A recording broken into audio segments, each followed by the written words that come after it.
Baik, Assalamualaikum warahmatullahi wabarakatuh. Perkenalkan, nama saya Riko Aprianto Rangkuti. Saya merupakan salah satu mahasiswa dari program studi Tadris Kimia, yang dimana di sini saya akan membawakan sebuah materi yang berjudul tentang asam basah.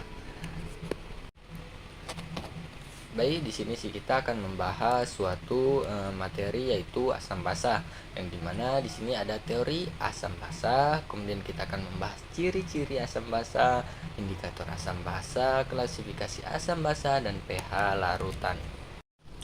Baik, kawan-kawan, kita akan masuk. Yang pertama itu ada teori asam basah.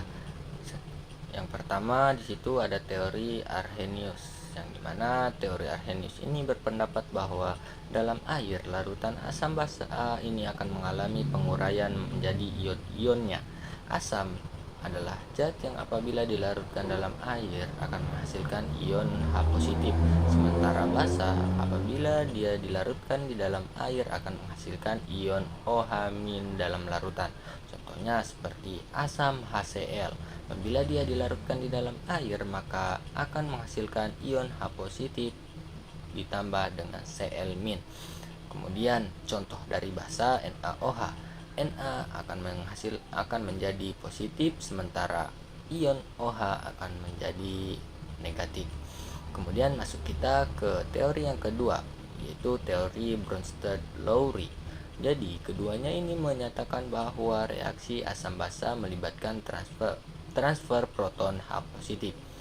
Asam ini adalah lebih cenderung untuk menyumbangkan ion H positif pada zat lain, sementara basa ini akan cenderung untuk menerima ion H positif pada zat lain. Seperti contoh yang telah saya buat ya kawan-kawan, yang dimana H2SO4 sebagai asam yang ditambah dengan HCOOH akan menghasilkan HSO4- ditambah dengan HCOOH2+, yang dimana kawan-kawan di dalam asam H2SO4 ini akan mengalami penyumbangan kepada basa HCOOH. Maka hasilnya dapat kita lihat ya kawan-kawan, H2SO4 tadi menjadi HSO4-, sementara HCOOH tadi menghasilkan asam konjugasi ataupun HCOOH2 ini. Baik, kemudian untuk teori yang terakhir adalah teori asam basa Lewis, yang dimana asam menurut Lewis ini adalah zat yang mempunyai kecenderungan menerima pasangan elektron, sementara basa ini adalah zat yang memberikan pasangan elektron. Contohnya seperti H plus ditambah dengan OH-, maka akan menghasilkan H2O. Seperti yang saya buat gambar pada PPT saya ya kawan-kawan, di mana OH akan mengikat suatu H positif karena O di situ memerlukan sebuah elektron. Baik, mungkin langsung saja kita masuk ke dalam ciri-ciri asam basa ya kawan-kawan, di mana ciri-ciri asam itu cenderung memiliki rasa asam. Yang kedua, pH kurang dari 7. Kemudian biasanya mengubah kertas lakmus ini menjadi merah. Kemudian yang kelima ini memiliki sifat elektrolit dan dapat menghantarkan listrik.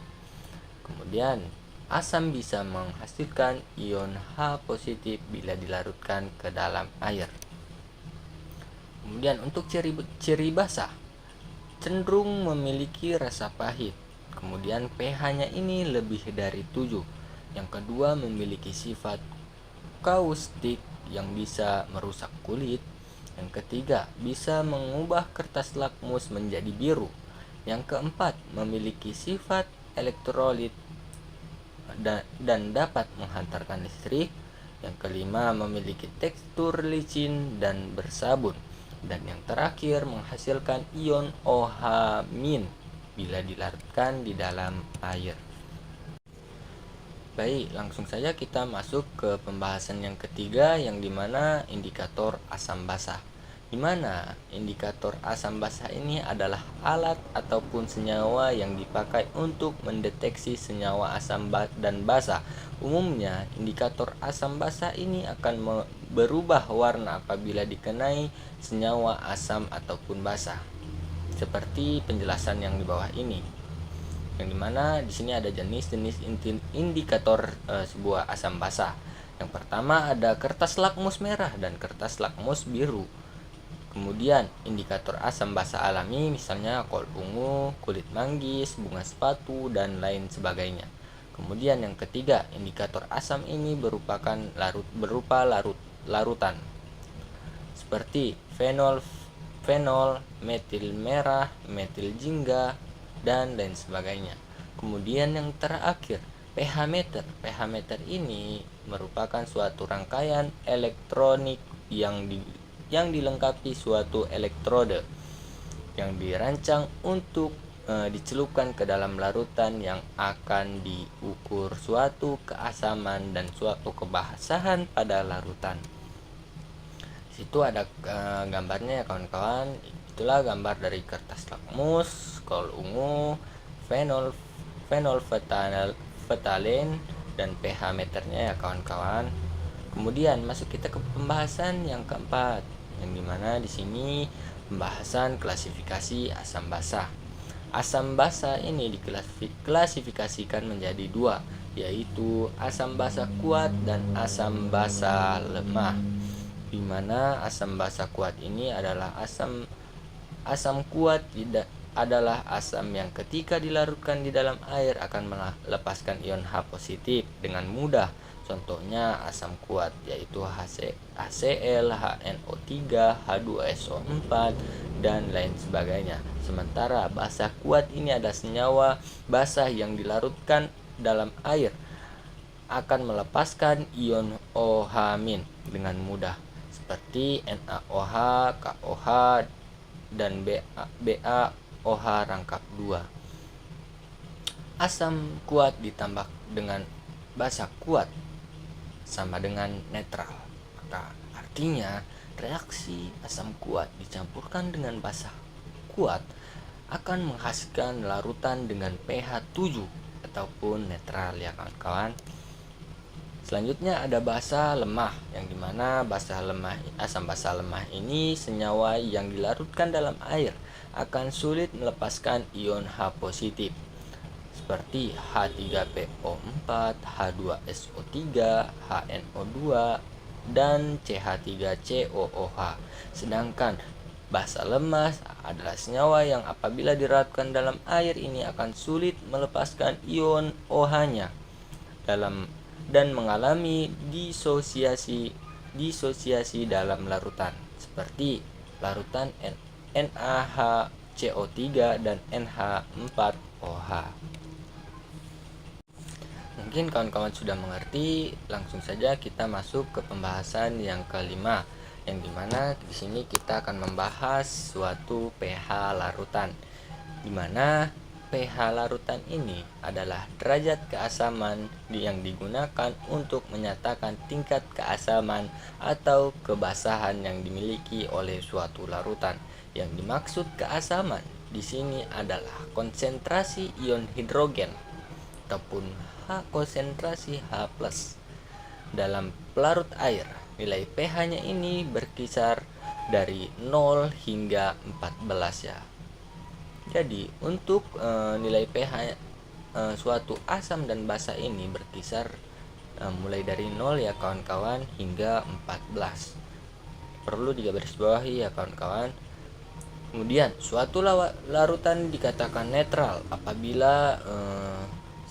apabila memiliki nilai pH-nya itu 7. Jadi apabila suatu larutan itu memiliki pH 7, maka dia dikatakan sebagai netral ya kawan-kawan.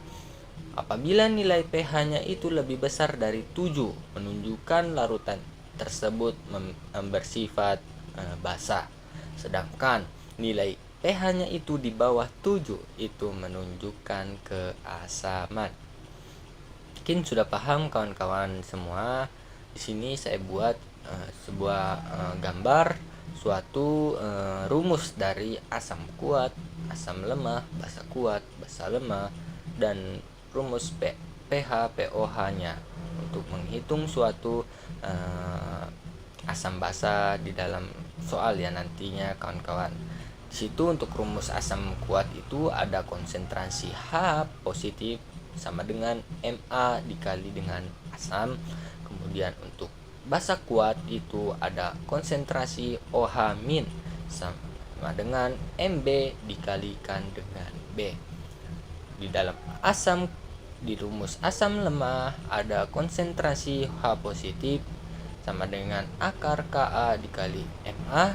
Di rumus basa lemah ini ada konsentrasi O min sama dengan akar Kb dikalikan dengan Mb. Mungkin kawan-kawan sudah mengerti dengan penjelasan asam basa saya. Terima kasih atas perhatiannya dan kerjasamanya. Apabila terdapat kesalahan ataupun keganjalan di dalam hati kawan-kawan sekalian, boleh langsung tanyakan saya saja kepada saya. Mungkin cukup sekian hasil presentasi kita pada hari ini. Kurang dan lebihnya saya mohon maaf. Kepada Allah saya mohon ampun. Wallahul muwaffiq ila aqwamit thoriq. Wassalamualaikum warahmatullahi wabarakatuh.